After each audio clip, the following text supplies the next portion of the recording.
At 2:07 a.m., the diner jolted out of its quiet as a sharp, deliberate tap hit the metal back door.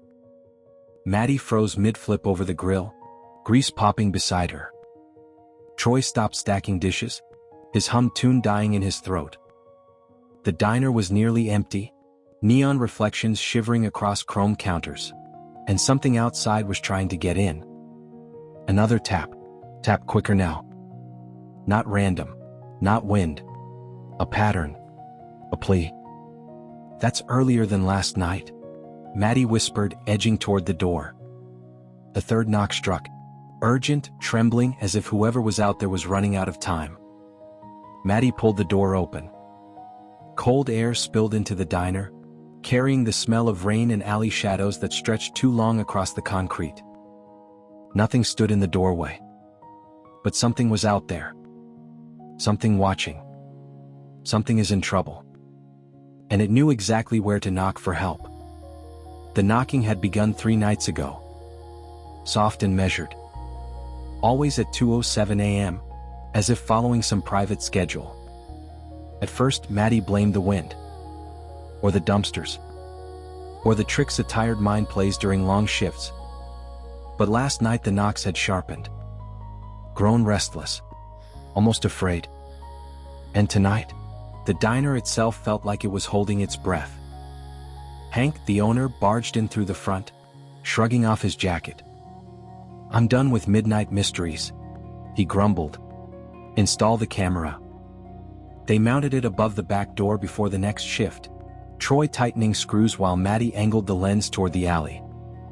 By the time the clock neared 2:07 a.m., the three of them sat in front of the small monitor Hank had set up beside the prep table. "Here we go," Troy whispered. The seconds blinked forward. 2:06, 2:07. Troy pressed play. The screen flickered. A small, scruffy raccoon stood on its hind legs beside the metal door. He lifted one paw and tapped. Gentle, precise, purposeful. Not scavenging. Not digging. Not panicking. Just knocking. He flinched at something in the dark behind him, glancing over his shoulder with a tremor of fear, like something out there kept pulling him back into danger. "He's not here for food," Maddie whispered. The next night, Maddie stood at the door before the clock hit. The diner felt weird, waiting. Neon flashed outside as Troy gripped his flashlight behind her. 2:06, 2:07. Nothing. Troy let out a shaky breath. Maybe he moved on. Or something happened to him, Maddie murmured. The absence felt more terrifying than the knocking. The faint, ragged from deeper in the alley. Scrape. A dragging sound. A soft churring. A sound that didn't belong to the night. "Something's wrong," Maddie said. She shoved the door open and stepped into the cold. Their breath curled white into the dim alley. A shadow shifted near the dumpsters. The raccoon emerged, slow and trembling. He didn't knock this time. He sat on a milk crate, fur-matted, sides heaving as if he'd run until hope ran out. His eyes met Maddie's, wide with a desperation she felt in her bones. He stepped down, turned toward the darkest stretch of the alley, then looked back at her. A gesture clear as language. "Show us," Maddie whispered. He trotted ahead, pausing every few feet to make sure they followed. No aggression. Only urgency sharpened by fear. Behind the dumpsters, he led them to a collapsed pallet leaning crookedly against the wall. From beneath it came a faint, pain churring, thin enough to break something inside Maddie's chest. She dropped to her knees. Under the pallet lay a tiny raccoon, ribs sharp under his fur, one leg strangled by a snarl of fallen electrical wiring. Every struggle cinched the wires tighter. His breath came fast, terrified. "Oh no," Maddie whispered. "He's just a baby." Beside her, the father raccoon paced in frantic circles, whining low under his breath, torn between instinct and helplessness. "Troy, lift this," Maddie said, planting her palms on the pallet.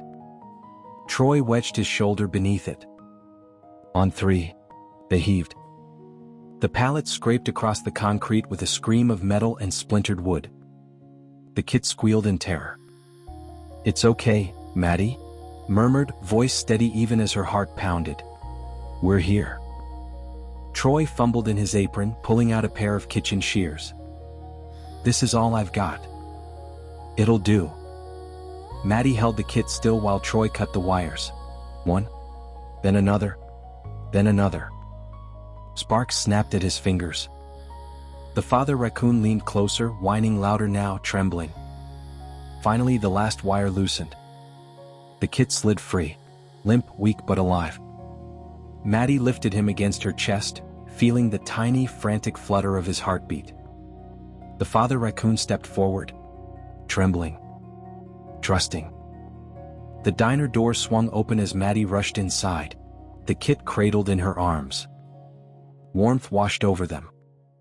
Hank, who had been half asleep at the counter minutes earlier, snapped upright. "What happened?" he demanded. "Wire trap," Maddie said. "He's dehydrated, injured, freezing." Hank didn't hesitate. "Prep table. Move the bins." They laid the tiny raccoon on warm towels. Troy fetched more from the dryer, hands still shaking. Maddie dabbed the kit's face with a soft cloth, whispering reassurance as his breathing slowly steadied. A sound made her look up. A soft scrape at the window. The father raccoon sat outside, framed by alley light, eyes locked on the kit. Not rummaging. Not running. Just watching. Frozen with fear and devotion. Maddie knelt by the glass. "He's okay," she whispered. "We've got him." The raccoon lifted one paw and pressed it to the window. Maddie lifted her hand to meet it. Glass between them, warmth through the gesture. Even Troy went silent. A wildlife rehab specialist arrived quickly, a woman with a clipped voice and steady hands. She cleaned the wounds, checked the leg, and hydrated the kit with practiced care. The father raccoon watched from the dumpster, crouched low, trembling with fear and hope. "He's lucky," the specialist murmured. "No fractures. Mostly shock and bruising." She wrapped the kit gently in a clean towel. "He needs warmth, and his family. He'll heal faster with them." Maddie exhaled. "So he can go home?" The specialist nodded. "If the parent is still nearby, and he is." A few hours later, they carried the kid outside. The father raccoon scrambled down the side of the dumpster, hesitating only once before inching closer. Maddie knelt and lowered the towel bundle to the ground. The kit let out a weak chirr. The father answered with a soft, broken whine. He pressed his nose to the kit's forehead, checked every limb, then curled protectively around him. After a moment, he nudged the kit upright and guided him toward the darker end of the alley, slow, careful, matching every small, unsteady step. Maddie felt her throat tighten. "He didn't knock for food," she whispered. Troy swallowed.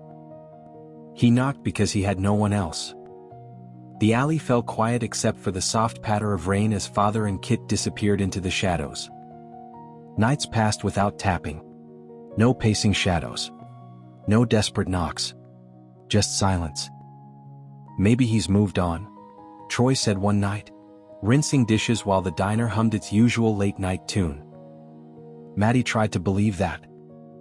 Maybe he finally feels safe. But a bittersweet ache lingered each time she opened the back door and found only empty pavement. Then one night, carrying a bag of trash out into the alley, she froze. The father raccoon sat perched on the old milk crate, fur cleaner now, posture steadier, eyes bright with recognition. Not knocking, just watching her. "You're okay," Maddie whispered. "Your baby's okay." He blinked once. Slow, meaningful. The raccoon's version of thank you. Then he hopped down, paused at the corner as if giving her one last moment, and slipped quietly into the night. A faint memory brushed the metal door, a ghost of those first desperate taps. Maddie closed her eyes and let the stillness settle.